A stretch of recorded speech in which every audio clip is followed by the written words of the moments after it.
दायरा मोहब्बत का पार्ट 1 चलो शुरू करते हैं। सिंघानिया हाउस में आज सभी लोग जल्दी उठ गए थे और एक लड़की किसी के स्वागत के लिए अपने हाथों से थाल सजा रही थी और पास में खड़ा एक लड़का किसी से फोन पे बात करते हुए कह रहा था, रघु गाड़ी टाइम से एयरपोर्ट पहुंच जाना चाहिए। तुम तो उसकी आदत अच्छे से जानते हो ना, उसे हर एक चीज टाइम पे अवेलेबल चाहिए। लेट लतीफ लोग उसे जरा भी पसंद नहीं। कहते हुए राज रघु जो घर का सबसे वफादार ड्राइवर था उसे समय से एयरपोर्ट पहुंच जाने के लिए कहता है और बात पूरी होने पर उस लड़की की तरफ देखते हुए फोन कट कर देता है। तो वो लड़की उस लड़के के पास आकर कहती है, इतना टाइम हो गया है पर वो अभी भी नहीं बदला, आज भी वैसा ही है जैसे आज से 5 साल पहले यहाँ से गया था। तभी वो लड़का बीच में बोल पड़ता है, मानवी तुम तो तुम्हारे लाडले देवर को अच्छे से जानती हो ना, तो आज तो फिर कोई नई बात नहीं है। कहते हुए हंसने लगता है। तभी ऊपर से सीढ़ी से आता हुआ एक आदमी उन दोनों की बात सुनकर कहता है, राज तुमने बिल्कुल सही कहा, हमारे छोटे साहबजादे भले ही इतने वक्त से बाहर हैं पर वो आज भी नहीं बदले। कहते हुए वो भी मुस्कुराने लगते हैं और उनके पास आ जाते हैं। ये और कोई नहीं, मुंबई के जाने माने बिजनेसमैन अनुराग सिंघानिया है और राजवीर इनका बड़ा बेटा है जिसे घर के लोग प्यार से राज बुलाते हैं और मानवी राज की पत्नी और इस घर की बड़ी बहू है। तभी मानवी अपने ससुर जी से कहती है, डैड आप शायद भूल गए हैं, इस घर में कोई है जो हमारे लाडले देवर जी को पूरी तरीके से बदल देगा। आप देखना उससे मिलने के बाद हमारे देवर जी का हर बात पे गुस्सा करने का आदत जो है उसे देखते ही एकदम से छू मंतर हो जाएगी। कहते हुए मानवी हंसने लगती है। तभी राज बीच में बोल पड़ता है, हाँ यार ये बात तुमने बिल्कुल ठीक कही है, हमारी घर की नन्ही प्रिंसेस ही अपने चाचू को संभाल सकती है। कहते हुए राज मुस्कुराने लगा। तभी अनुराग जी कहते हैं, वैसे हमारी प्रिंसेस अभी तक उठी नहीं, भाई किसी ने उसे बताया नहीं क्या उसके फेवरेट चाचू आने वाले हैं, आज वो अपने फेवरेट चाचू से पहली बार मिलने वाली है। तभी मानवी कहती है,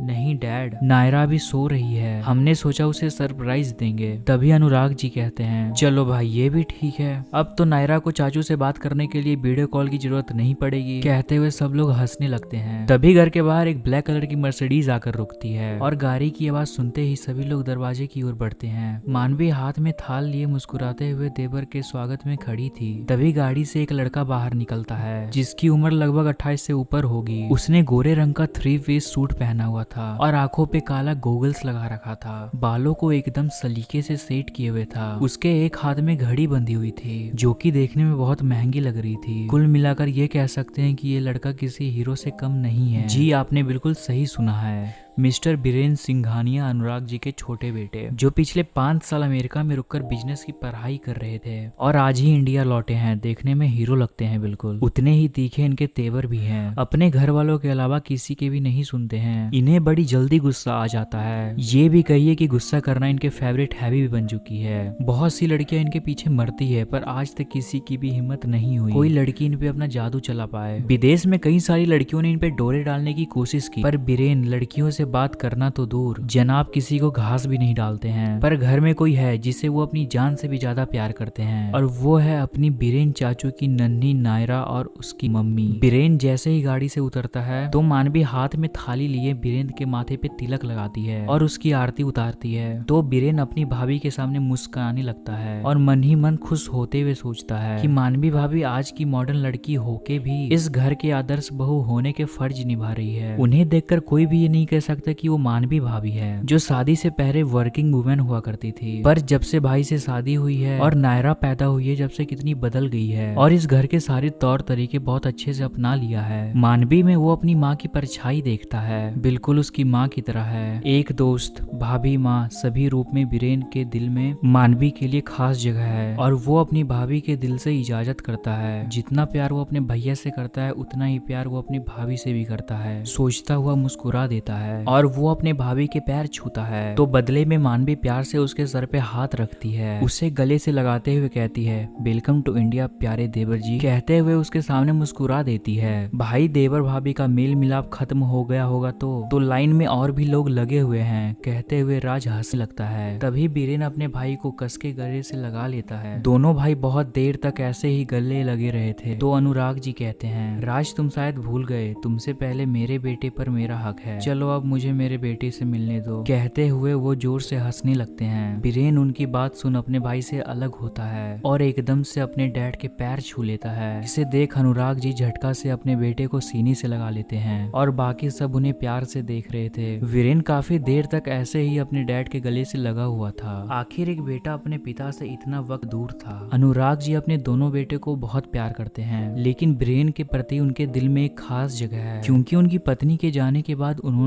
बीरेन को एक माँ और बाप का दोनों का प्यार देने में कोई कसर नहीं छोड़ा। ये बात बीरेन भी अच्छे से जानता है। बीरेन को देख अनुराग जी की आंखें छलक जाती है, लेकिन कोई देखता उससे पहले वो अपने आंसू छुपा लेते हैं। लेकिन बीरेन को अपने डैड के आंसू महसूस हो जाते हैं, तो वो माहौल को हल्का करते हुए कहता है, डैड मैं सबसे मिल चुका हूँ, लेकिन चाचू की क्यूटी कहीं नजर नहीं आ रही है। क्यों किसी ने मेरी क्यूटी पाई को बताया नहीं कि उसके चाचू स्पेशली उससे मिलने आए हैं? वो दिखाई क्यों नहीं दे रही है? कहते हुए बीरेन की नजर नायरा को तलाश रही थी कि तभी सभी लोग एक साथ मुस्कुराने लगते हैं और मानवी कहती है, हम जानते हैं आपको आपकी क्यूटी पाई से बहुत प्यार है, लेकिन उसे आपके आने की जरा भी खबर नहीं है। वो अपने कमरे में आराम से सो रही है, आप खुद जाकर उसे सरप्राइज दे दीजिए। मानवी अपनी पूरी बात कंप्लीट करती उससे पहले ही वीरेन अपनी भतीजी से मिलने के लिए जल्दी से उसके कमरे की ओर दौड़ पड़ता, लेकिन हॉल में लगी उस तस्वीर को देखा उसके कदम वहीं रुक गए और वो सीधा उस तस्वीर के पास आकर अपने हाथों से उस तस्वीर को छूकर उसे प्रणाम करता है और काफी देर तक उस तस्वीर को निहारता रहता है। पीछे पीछे घर के बाकी लोग भी अंदर आ जाते हैं। बीरेन को उस तस्वीर की ओर देखते हुए सबकी आंखों में उदासी छा जाती है। उस तस्वीर में जो वो शख्स था उसे देख बीरेन के भी आंखों से आंसू छलक जाता है, जिसे वो चश्मे के पीछे छिपा लेता है। तभी मानवी पीछे से उसके कंधे पर अपना हाथ रखती है, तो बीरेन अपने आप को नॉर्मल करते हुए कहता है, भाभी मैं नायरा से मिलकर आता हूँ। कहते हुए एकदम से ऊपर चला जाता है। पीछे खड़े तीनों और घर के बाकी नौकर भी उदास हो जाते हैं, पर बीरेन के वापस लौटने की खुशी में सब लोग अपनी उदासी छिपा लेते हैं। थैंक यू फॉर वॉचिंग और कहीं जाना मत, पार्ट 2 जल्दी आएगा।